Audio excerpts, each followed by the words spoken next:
My friend got some serious revenge on his girlfriend. Story time. I have this friend and we'll name him Jason, for privacy reasons. And at the time, Jason was dating this girl named Ashley. Well, one day when we were all at Jason's house, Ashley and him got into a huge fight and she ended up leaving. She didn't tell anyone where she was going and she ended up disappearing for the entire day. Well, the next day, Jason woke up to some Snapchats from Ashley. And what he saw was not cute. She snapped him pictures of her and some other boy hooking up.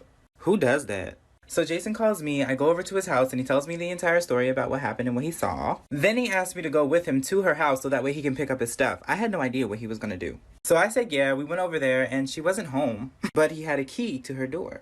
We go inside to get his stuff, but what he does next is very disgusting. He grabs all of her makeup brushes and swishes them around in the toilet. He was gonna do way worse, but I stopped him. And then we got his stuff and we left. She ended up getting a skin infection on her face. I killed my friend's hamster and never told him about it. Story time. The summer before 8th grade, my friend and his family were going on vacation, so he asked me, being the great friend that I am, to watch his hamster. So of course I said yes. Well, one day when I was watching the little guy, me and my family decided to go out to dinner. And I may have forgot to make sure the hamster's cage was locked, but no big deal. It was a big deal. While me and my family were out to dinner, the hamster must have got out the cage and my dogs got to it. So when we got home, there was fur all over my bedroom carpet and I was like, oh no. I run to the hamster cage, but he was not in there and his door was open. Oh. So I'm looking for the little guy all over my room and then I finally find him under my bed, but he wasn't alive. He was all wet and mangled up and chewed up and, bloody. I felt so bad because it was my responsibility to watch the thing. So I begged and begged and begged my mom, and finally, the next day she took me out to the pet store and we found one that looked just like his, thank God. We bought that thing, threw it in the cage, and when my friend came home, he had no idea.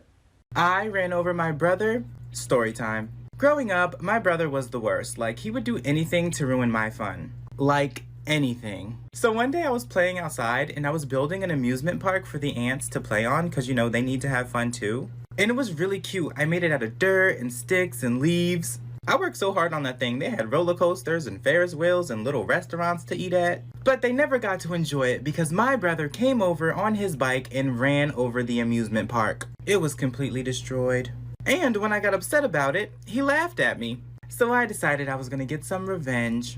So later that day, we were in the house and he was laying on the floor talking on the phone with one of his friends. So I was like, this is the perfect opportunity. I got inside this little car that my parents bought me for my birthday. It was something similar to this, but just not as fancy.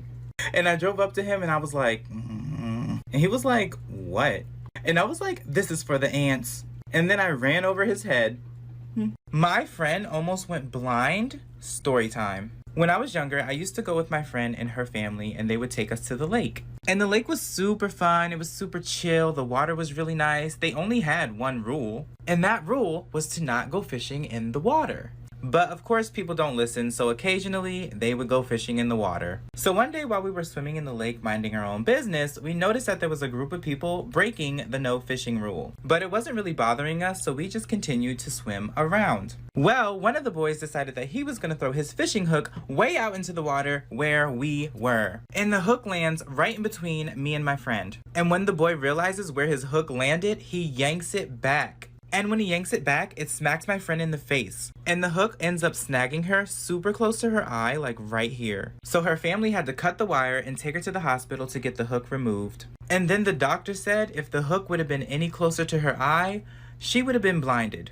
My brother tried to kill me. Story time. Growing up, me and my brother would fight all the time, just like any other siblings, really. The only difference is he would actually try to kill me. So one day I was playing the Wii on our living room TV, and my brother comes up to me and he's like, hey, do you mind if I watch something really fast? And I was being a brat and I was like, no, it's my turn to have the TV. Wait your turn. So then he runs and tells my mom, and my mom's like, you have to wait your turn. And he used to have anger problems, so he got really upset. So he storms into the living room, goes behind the TV, and unplugs my game while I'm playing it. And on top of that, I was playing Mario Kart and I was in first place too. So of course I get angry, I take the Wii controller and I throw it at him, and it hit him in the side of the neck, and he gets even madder. And I tried to run downstairs because he's scary. But right before I could take my first step down the stairs, I felt his hands go, and he pushed me down the steps. And I rolled down the steps, almost breaking my neck. And after I got done rolling, I hit my head on this tall glass window that we had at the bottom of the steps. But I'm indestructible, so I live. She ended up passing away.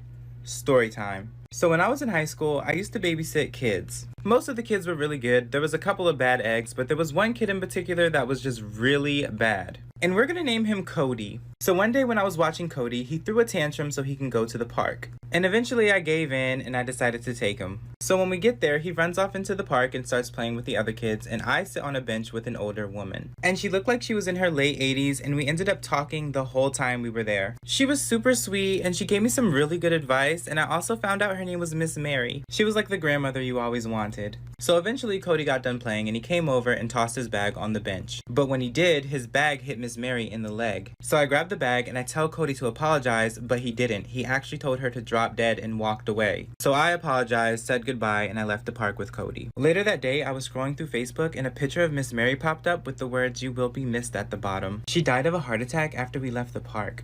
I ran away from home.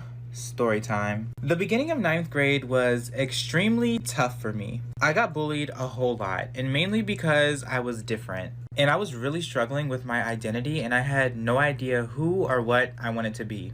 And the bullying got so bad that I asked my mom if I could transfer high schools, but she told me no, and I had to stay there and suck it up. So I pulled myself together, and I really did try. But I was super lonely, and I felt like nobody wanted to listen to me.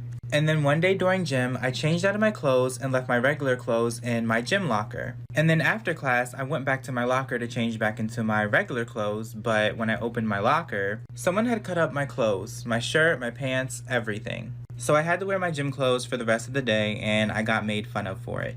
And I was so hurt and confused because I didn't know why people didn't like me. And I couldn't take it anymore, so that night, I packed everything I could into a backpack, snuck out my bedroom window, and I tried to run away. The full story's on YouTube. Y'all, this old man just tried to get with me.